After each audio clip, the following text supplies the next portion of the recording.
Nós aqui então começamos sobre trabalho, e eu vou falar para vocês uma das maiores lições de trabalho que eu já tive com uma pessoa. Quando eu conheci a Susan, hoje minha esposa, e fui conhecer a família dela nos idos de 2006, eu conheci também um sujeito que está aí na foto com a gente. O Opa, né? Opa, entre parênteses, avô em alemão. Na época, o Opa tinha 90 anos. E era uma pessoa difícil de conversar, porque ele era meio surdo e tinha dificuldade de falar português. Então, para falar com ele, você tinha que falar alemão e alto. Vocês compreendem o drama, né? Mas, apesar disso, eu aprendi muito com o exemplo do Opa. Susan está de prova. O Opa era alguém que acordava cedo, e às vezes muito mais cedo até do que os demais da casa, e quando ele acordava mais cedo, inclusive, às vezes, ele acordava os demais da casa, né? E ele tomava o cafezinho dele, depois de fazer o cafezinho dele, botava o chapéu, o bonezinho, pegava a enxada, 90 anos, e ia capinar. Todo dia, enxadinha, bonezinho, e lá vai o Opa capinar. Mas o tempo foi passando. Na foto aqui, ele tinha 93 anos. Foi no nosso casamento, o dia que ele estava fazendo 93 anos. Se eu não me engano, foi mais ou menos por essa data. A saúde dele começou a dar problema, né? Afinal de contas, 93 anos, né, gente? E chegou um momento que ele começou a ficar um pouco mais fraco, e ele não conseguia mais capinar. E aí ele parou, então, de fazer essa atividade. E quando a gente ia visitar eles, o assunto dele é que ele queria morrer. Eu queria morrer, ele fala. Não tem mais graça, né? Não tem mais porquê, 93 anos, né? E aí a minha sogra, mãe da Susan, associou uma coisa com a outra. Percebeu que a vontade dele de não viver mais estava associado à situação de ele não trabalhar mais. E ela começou a pensar num trabalho que ele ainda poderia fazer. E pasmem, com 93 anos, mais ou menos, ele aprendeu a bordar. Um homem que viveu a vida inteira na agricultura, aprendeu a trabalhar com agulha e linha. E a gente tem até hoje panos de prato lá em casa que foram bordados pelo Opa. E quando ele aprendeu a bordar, ele não queria mais morrer. Por quê? Porque existe dentro de nós um desejo muito grande pelo trabalho. Eu não estou falando de carreira profissional. Eu estou falando de nós investirmos a nossa energia, a nossa força, as nossas habilidades em algo e de alguma forma perceber que isso faz diferença. Todos nós temos esse desejo de querer mudar o mundo, ou de querer fazer do mundo um lugar um pouquinho melhor, mesmo que seja pouco. E quando nós perdemos isso, parece que a nossa vida acaba perdendo sentido também. Nós temos um amor, de alguma forma, pelo trabalho, que nos apaixona. E que muitas vezes a gente, inclusive, tem que cuidar para não nos apaixonar demais e desequilibrar a nossa vida. Eu sei que às vezes a gente sonha com o dia que a gente vai ganhar na loteria e não vai mais precisar trabalhar. Eu sei que alguns de vocês sonham isso. Talvez a gente não queira um emprego por tanto tempo. Mas trabalhar é algo que a gente vai querer fazer, mesmo depois que a gente não tiver mais emprego. Porque isso faz parte de nós. Trabalho faz parte da gente. Agora, de um lado, o trabalho é algo que está em nós.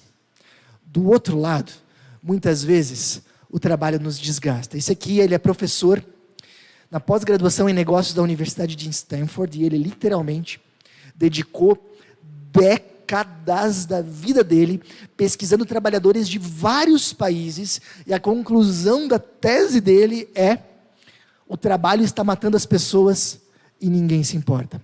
Ele percebeu que o trabalho tem adoecido emocionalmente e fisicamente as pessoas mais do que nós imaginamos. Tem desgastado a vida das pessoas mais do que muitas vezes nós imaginamos. Muito do estresse, do burnout que tanto nos assola vem do trabalho. Alguém chega para você e diz: eu estou muito estressado, eu estou me esgotando. Você sabe que muito provavelmente o que está causando isso é o trabalho. Então, gente, a grande questão que nos surge é como viver isso que é algo tão bom para nós, que é o trabalho, que é algo nosso e que faz parte da nossa existência, mas viver de uma forma saudável, de uma forma que não desequilibre as nossas relações familiares, de uma forma que não desgaste a nossa saúde emocional e física. Como viver o trabalho de uma forma boa? Essa é a pergunta que vai nos acompanhar nessas 4 semanas que vão se seguir, começando por hoje. A Dorothy Sayers, ela é uma escritora e romancista do Reino Unido, viveu na época da Segunda Guerra, e ela escreveu um artigo muito bom chamado Why Work? Inclusive, se você lê inglês, posso te passar, um artigo muito bom. Uma das coisas que ela fala no artigo, olha só: a sociedade como um todo, indivíduos em particular, estão morrendo porque eles não têm, atenção aqui, a revolucionária e antiga doutrina bíblica do trabalho. O que ela está dizendo é: a Bíblia tem um jeito de olhar o trabalho que vai fazer com que nós consigamos viver isso com equilíbrio, sem que isso nos adoeça. Gente, a Bíblia tem princípios que podem te ajudar muito. Isso não significa que amanhã, segunda-feira, seu trabalho vai estar perfeito, vai estar tudo no lugar, as pessoas vão estar fazendo o que deveriam. Não. Mas significa que você vai ter um outro olhar para o trabalho que vai te ajudar a lidar com todas as dificuldades que ele traz e vai te ajudar a viver isso com muito mais leveza. E é para mim, nessas últimas semanas, até meses, já no ano passado eu comecei a estudar um pouco mais do que a Bíblia ensina sobre trabalho. Para mim foi impactante e tem ajudado demais. Eu preciso compartilhar isso com vocês, que meu coração está realmente vibrando com essas ideias. Nossa viagem hoje começa em Gênesis capítulo 2, versículos 1 a 3. Logo depois de Deus criar o mundo, nós encontramos na Bíblia o seguinte: assim foram concluídos os céus e a terra e tudo o que neles há. No 7º dia, Deus já havia concluído a obra que realizara. E nesse dia descansou. Abençoou Deus o 7º dia e o santificou, porque nele descansou de toda a obra que realizara na criação. Gente, existem na língua hebraica, a língua original onde o Antigo Testamento foi escrito, 2 palavras para trabalho. Uma delas é uma palavra que denota trabalho feito de forma displicente, relaxada, trabalho feito de qualquer jeito. Outra é uma palavra específica para trabalho habilidoso. É essa a palavra que se usa aqui na palavra obra. O que significa que a Bíblia está dizendo que o mundo foi criado pelo trabalho de Deus. Isso é algo muito interessante. Porque em toda a antiguidade, o trabalho nas mais diferentes culturas e religiões era visto como algo indigno, algo sujo, algo que os deuses nunca fariam. O mundo nas religiões antigas não foi criado pelo trabalho dos deuses, porque imagina que um deus iria trabalhar. As culturas antigas, em especial a cultura grega, falava que o trabalho era um mal necessário e ponto final. Mas, em contraste, a corrente de espiritualidade judaica cristã exalta o trabalho dizendo: Deus trabalha, o nosso Deus trabalha, e o trabalho, portanto, é algo bom. Não tem como o trabalho ter um início mais glorioso e especial na Bíblia. E continua, gente. O Senhor Deus colocou o homem no jardim do Éden para cuidar dele e cultivá-lo. Quando você pensa em jardim do Éden, o que você pensa? A imagem que eu tinha era Adão e Eva, bem tranquilos, caminhando no jardim. Daqui a pouco eles decidem sentar debaixo de uma árvore, tiram uma soneca, acordam com fome, pegam uma fruta e vão dar mais uma voltinha. Eu literalmente pensava numa vida bem ociosa. Tipo nós de férias, assim, deitado na rede. Não é isso que a Bíblia está dizendo. Deus cria o ser humano e coloca no jardim para ele ser o jardineiro, para cultivar o jardim, para guardar o jardim. Não sei se você já tinha se dado conta, mas Deus já nos faz para trabalhar antes do pecado. Em pleno paraíso já havia trabalho. O trabalho, portanto, não é consequência do mal, não é consequência do pecado, não foi uma invenção do diabo. O trabalho é algo bom, o trabalho é de Deus. De repente seu chefe não seja, mas o trabalho é. Dá para entender, gente? Mas aí continua. A ideia que está aqui é linda. Você imagina aqui, Deus vai criando o mundo, certo? E Deus cria um mundo que inicialmente é bem desorganizado, bem caótico, um mundo que inicialmente é bem bagunçado, mas Deus vai organizando esse mundo. E Ele vai fazendo as coisas, chega em um momento, Ele forma o ser humano, assim vai indo a narrativa bíblica. E quando Ele chega e forma o ser humano, desculpa, Ele para de criar. Nesse momento a gente poderia ter falado assim, não, peraí, Deus, acabou a criação? Não tem mais nada para fazer? Não. Tem muita coisa para fazer. Mas a partir do momento que Ele cria o ser humano, muda a didática. Até então, olha só, Deus fazia as coisas sozinho. A partir do momento que Ele nos cria, Ele passa a fazer as coisas junto conosco. Ele nos envolve na criação. Deus quer que a gente continue criando coisas, inventando coisas. Deus mantém o mundo que Ele cria, mas Ele nos envolve nisso também. Deus nos dá habilidades e Ele quer que a gente use essas habilidades. Por quê? Eu tenho uma boa explicação. Desde pequeno, a gente tentou envolver os nossos filhos nos trabalhos domésticos. Vocês estão vendo aqui um exemplozinho disso. São 2 fotinhos da Laura que eu peguei essa semana, ajudando a Susan a fazer biscoitos, me ajudando a lavar o carro. Era uma coisa fofa demais, né? Inclusive, olha só.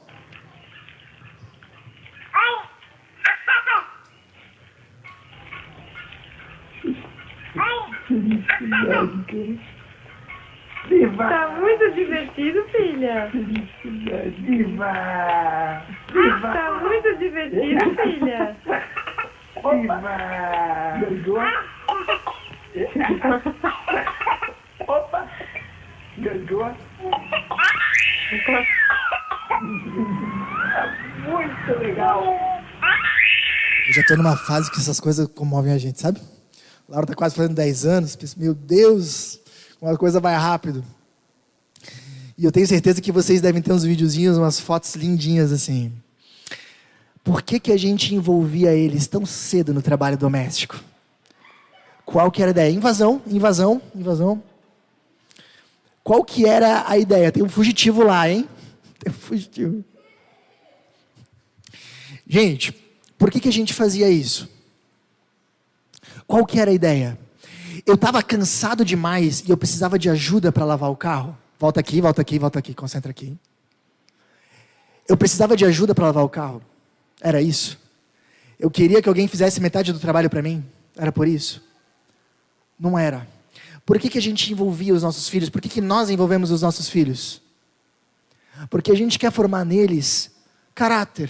Porque a gente quer que eles se tornem responsáveis. Porque a gente quer que eles cresçam e amadureçam, não é? Porque a gente quer que eles se sintam parte. E era legal para eles poder chegar num carro limpo e ver, eu sou parte disso. Poder comer uma bolachinha e ver, eu fiz isso.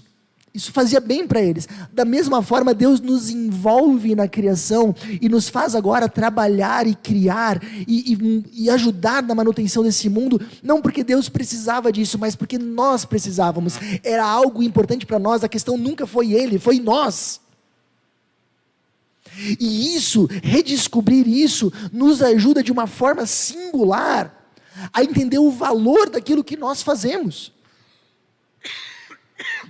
Vocês sabem a palavra vocação? Ela vem do latim vocare, que significa literalmente chamado.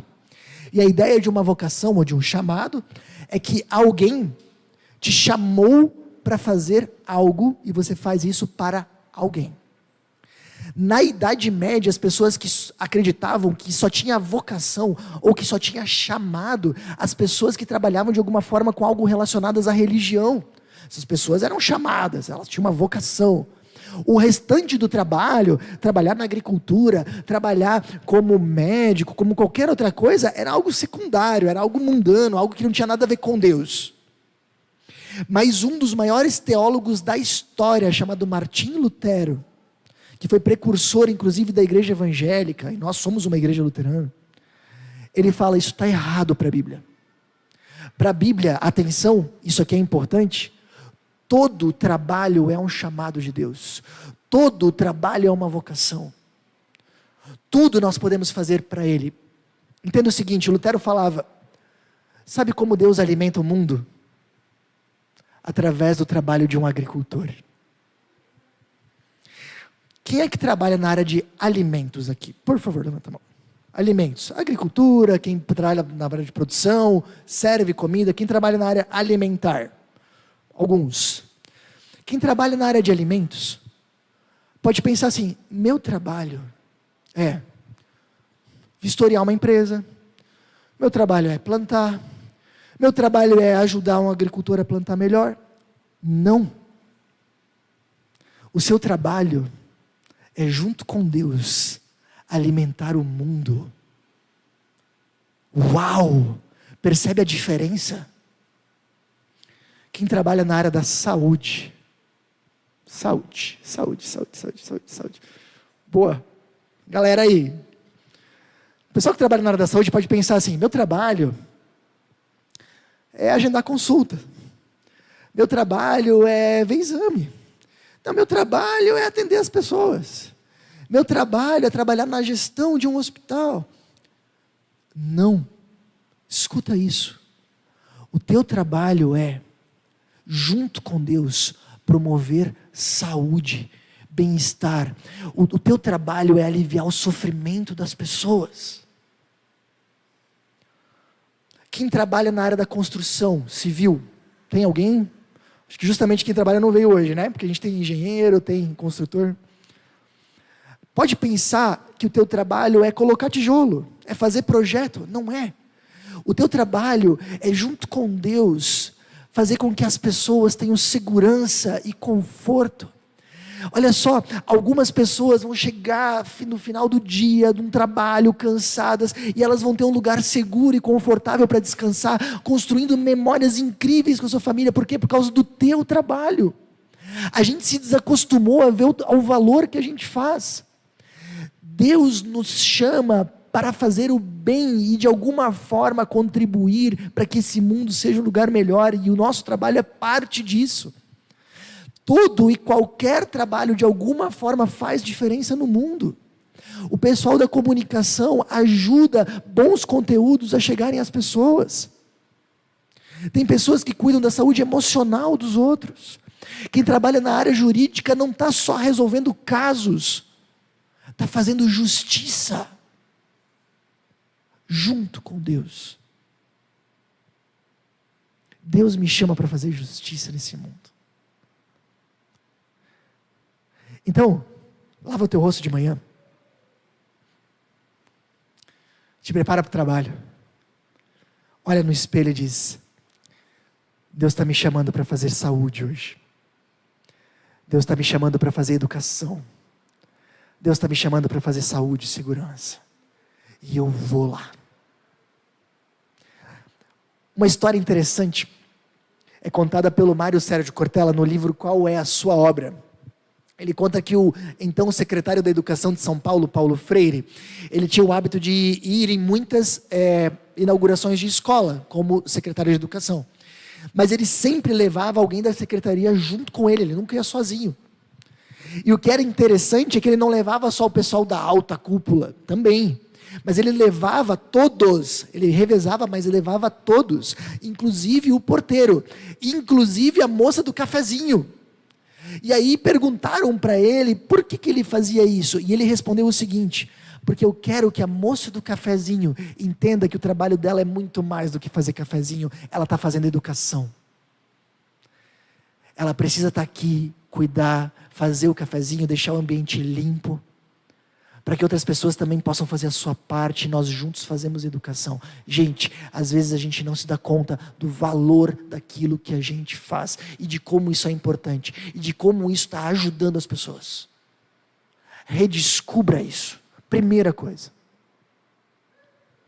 Mas aí continuamos.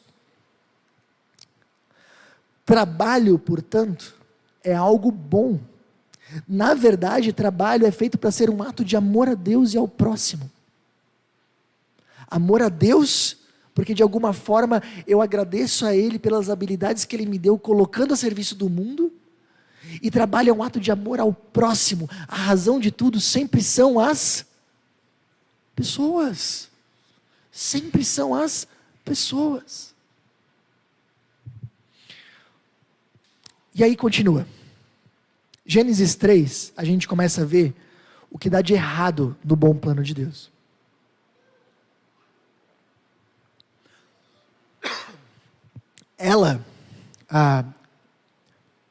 Vamos só contextualizar? Acontece aqui o pecado, seres humanos caem e optam em viver de longe de Deus. A gente chama isso de pecado, esse rompimento entre Deus e o ser humano. E aí, Deus vai dizer o seguinte para eles: ela, a terra, lhe dará espinhos e ervas daninhas, e você terá que alimentar-se das plantas do campo, com o suor do seu rosto você comerá o seu pão. A gente percebe nesse texto que, a partir dali, o trabalho se torna algo pesado. Algo que agora a gente faz contra a terra, né? Agora tem ervas daninhas, agora é algo muito mais trabalhoso, muito mais penoso. Agora o trabalho se torna a nossa forma de sustento. Porque até então vivia num jardim, não precisava trabalhar para se sustentar, trabalho era realização, era fazer algo para Deus. Mas agora eu tenho que trabalhar para também me sustentar. E além disso, como eles agora vivem distantes de Deus, Deus era aquele que afirmava, mostrava o valor deles: eu sou alguém porque Deus me ama. Agora o trabalho virou uma fonte também de autoafirmação. Eu vou mostrar quem eu sou a partir daquilo que eu faço. Consequência do pecado, distorções do trabalho e do projeto original. E aí, a gente entende o que acontece e por que o trabalho se torna tão pesado. A Dorothy Sayers, que eu já comentei antes, ela disse que ela tinha um amigo cirurgião. E olha só o que o amigo cirurgião dela dizia: o que acontece hoje é que ninguém trabalha pelo interesse do que faz. O resultado do trabalho é apenas um subproduto do objetivo real. O objetivo real no trabalho é dinheiro ou status. Médicos não exercem, um médico falando, a medicina para aliviar o sofrimento, mas porque é o seu meio de vida. Os pacientes são algo que acontece pelo caminho. O que acontece? Acontece que nós deveríamos trabalhar por amor a Deus e às pessoas, fazendo o nosso melhor para fazer desse mundo um lugar melhor de alguma forma. Esse deveria ser o nosso objetivo principal. E no caminho, a gente acaba ganhando dinheiro. Ótimo, beleza, perfeito. Mas a partir do pecado, o que acontece é que a gente inverteu isso. E o objetivo central é fazer do trabalho o nosso meio de sustento, a nossa forma de viver, o nosso ganha-pão, o nosso ganho-dinheiro. Por que a gente trabalha? Porque eu quero ganhar dinheiro. Por quê? Porque eu quero fazer algumas coisas. Se torna o objetivo principal. E eu acabo ajudando pessoas pelo caminho. Olha só, aconteceu, eu ajudei algumas pessoas, mas o meu objetivo central acaba sendo autoafirmação e dinheiro. A gente inverteu. E aí a gente vê, por exemplo, médicos que não estão mais atendendo tanto pelo amor. Não quero criticar só os médicos, por favor. Mas mais pelo dinheiro. Tanto é que talvez podem inclusive atender de forma diferente, ou de forma mais rápida, quem paga mais. Ou a gente vê de repente advogados que estão lá, porque é o seu ganha-pão, porque é seu ganho de vida. E às vezes nem se dão conta que o objetivo principal é ajudar pessoas. E assim vale para todos. Às vezes essa questão tanto do sucesso, do querer ser visto, da autoafirmação, do ganho financeiro, acaba sendo o veio principal. E o trabalho deixa de ser algo lindo e maravilhoso como ele foi feito por Deus para ser. Vocês conseguem entender isso? Então, se a gente for colocar isso num gráfico, a gente vê assim, tem duas formas da gente viver. A forma bíblica é o seguinte: por que eu trabalho? É um ato de amor, objetivo principal. Eu ganho dinheiro no caminho. Mas o que a maioria das pessoas hoje tem vivido é: dinheiro e autoafirmação é o caminho principal. Eu ajudo pessoas pelo caminho, mas às vezes eu nem lembro disso. Eu trabalho para quem? No jeito bíblico, eu trabalho para Deus, colocando as minhas habilidades e os meus dons a serviço do meu Criador. Mas o que a gente muitas vezes está fazendo hoje é trabalhar para mim mesmo, para o meu ganho, para a minha autoafirmação. E a consequência disso, do jeito bíblico, seria a realização. Eu faço algo para Deus e olha só que diferença eu faço, ótimo! Mas a consequência do jeito comum de se trabalhar é a ansiedade. Não conseguir tanto quanto eu queria. Não conseguir o reconhecimento que eu realmente merecia. E aí trabalhar se torna um peso e uma grande fonte de ansiedade e preocupação.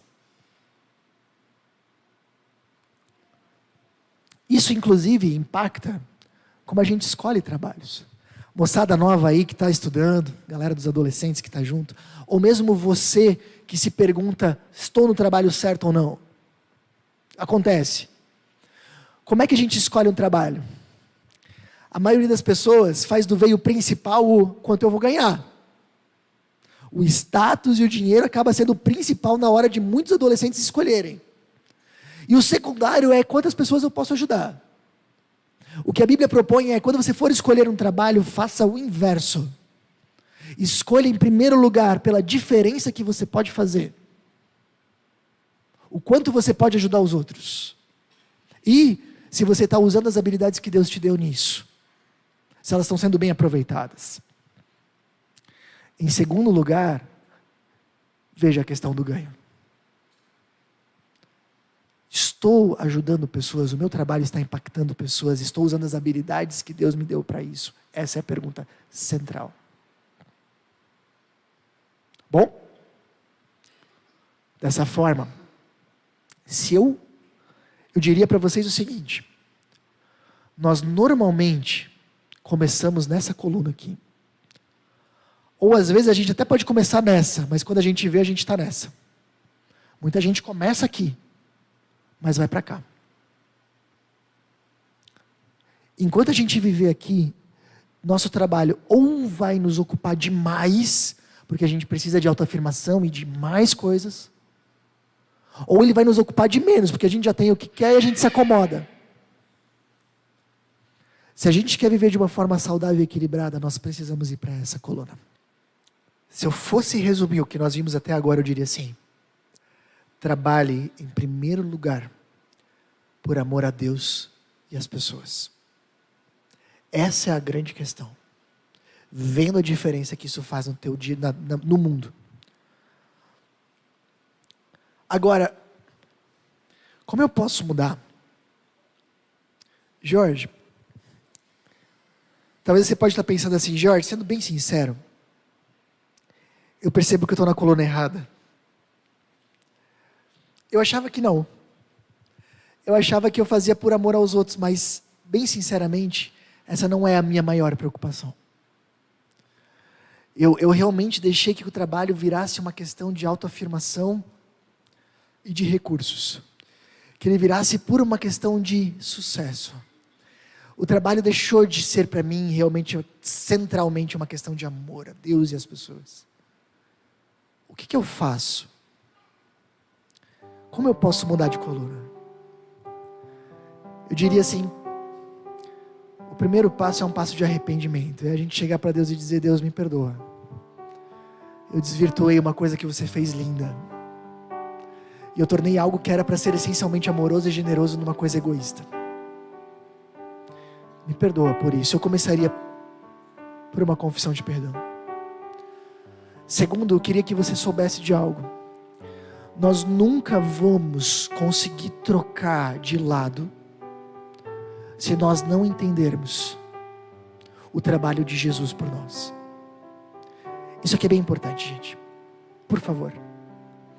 Enquanto nós não percebermos que nós somos salvos pelo trabalho de Cristo, nós sempre trabalharemos para nós mesmos. Sabe, eu já ouvi muitas pessoas dizendo assim: eu ajudo os outros. Por quê? Porque eu quero me sentir melhor. Já ouviu isso? Então você está fazendo por quem? Pelos outros ou por você? Não, eu faço com muita dedicação porque eu quero algo. Enquanto nós não descobrirmos a graça de Jesus, que nos faz ser alguém independente do nosso trabalho, enquanto nós não nos sentirmos o amor de Cristo, que nos mostra que nós somos valiosos e que nós somos filhos de Deus, independente do nosso sucesso ou fracasso, nós sempre vamos trabalhar para nós mesmos. Nós sempre vamos trabalhar de alguma forma para mostrar para Deus ou para os outros que nós somos bons, que nós somos alguém, que nós fazemos diferença. Sempre será para nós mesmos. Mas se eu entendo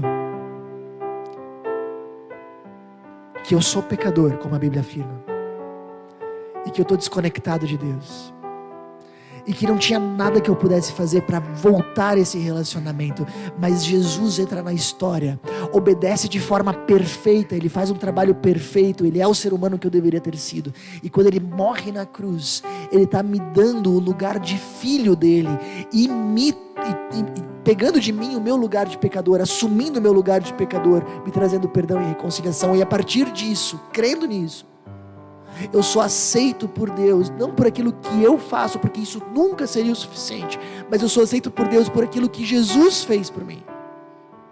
Aí eu descanso. E a partir daí, todo o meu trabalho não é mais para mim alcançar algo que eu já tenho. É simplesmente uma resposta de gratidão ao amor que Deus já me deu. E aí eu começo a trabalhar para os outros e para Deus. O começo está em nós conhecermos o amor de Jesus e descansarmos na sua graça.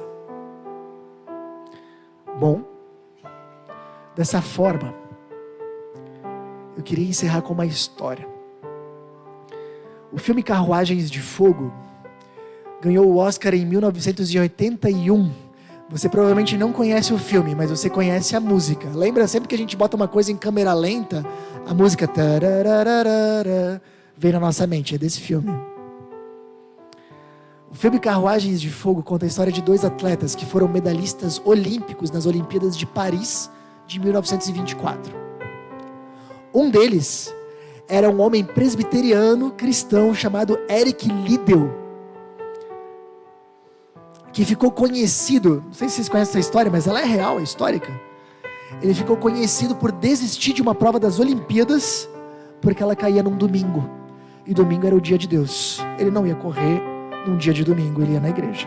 E ele desistiu de uma corrida olímpica, porque caía num domingo. Mas alguém se comoveu e deu uma vaga para ele, eu não sei direito como, e ele correu a outra prova, que ele não era favorito, a prova dos 400 metros. E quando ele correu essa prova, ele ganhou a medalha de ouro e quebrou o recorde mundial nas Olimpíadas de 1924. A irmã dele perguntou para ele: por que você corre? Sabe o que ele respondeu? Porque Deus me fez rápido, e quando eu corro, eu sinto a alegria dele no meu coração. Mas no mesmo filme, conta a história de outro homem chamado Harold Abraham. Não é cristão, ele se torna cristão depois, mas naquele momento ele não era cristão, ele era um judeu. E literalmente ele corre para mostrar para a sociedade da época que ele era alguém, ele queria impressionar os outros. E aqui você vê bem esses 2 paradigmas que eu mostrei. Um corria para Deus, outro corria para ele mesmo. Os 2 ganham medalha de ouro, embora que o Harold Abraham não quebra recorde nenhum, mas ele ganha medalha de ouro. Só que o o filme mostra, a história mostra, é que os 2 viviam isso com um peso completamente diferente. Para o Eric Liddell era algo leve, agradável e apaixonante, porque era para Deus. Para o Abraham, era algo pesado, desgastante e tomado de ansiedade. E a minha pergunta para você hoje é uma só: como você quer correr a tua vida? É sério. como você quer correr a tua vida. Você quer correr a tua vida para mostrar para os outros que você é alguém e para ter mais? Pode correr, mas vai ser uma jornada pesada e ansiosa. Mas se você decidir correr, porque Deus te deu dons, e você quer colocar esses dons a serviço do mundo, e você vai fazer isso por amor às pessoas que Deus fez, e por amor ao Criador que te deu esses dons, eu tenho certeza que você pode fazer coisas ainda maiores. Mas o mais importante é que você vai viver isso de forma leve. Faça por amor a Deus e as pessoas que Deus fez. Eu tenho 2 recados rápidos para você que tem acompanhado as nossas mensagens. Primeiro, eu queria muito te encorajar, se for possível, a você participar dos nossos encontros presenciais. É uma forma de nós podermos nos conhecer e de você poder aprender ainda mais com a gente. Segundo recado, se você deseja contribuir financeiramente com a nossa comunidade, todos os nossos dados bancários estão aparecendo agora na sua tela. Essa é uma forma importante de você nos ajudar a espalhar ainda mais a mensagem de Jesus para fazer a diferença no coração de ainda mais pessoas. Pense nisso. Até a próxima!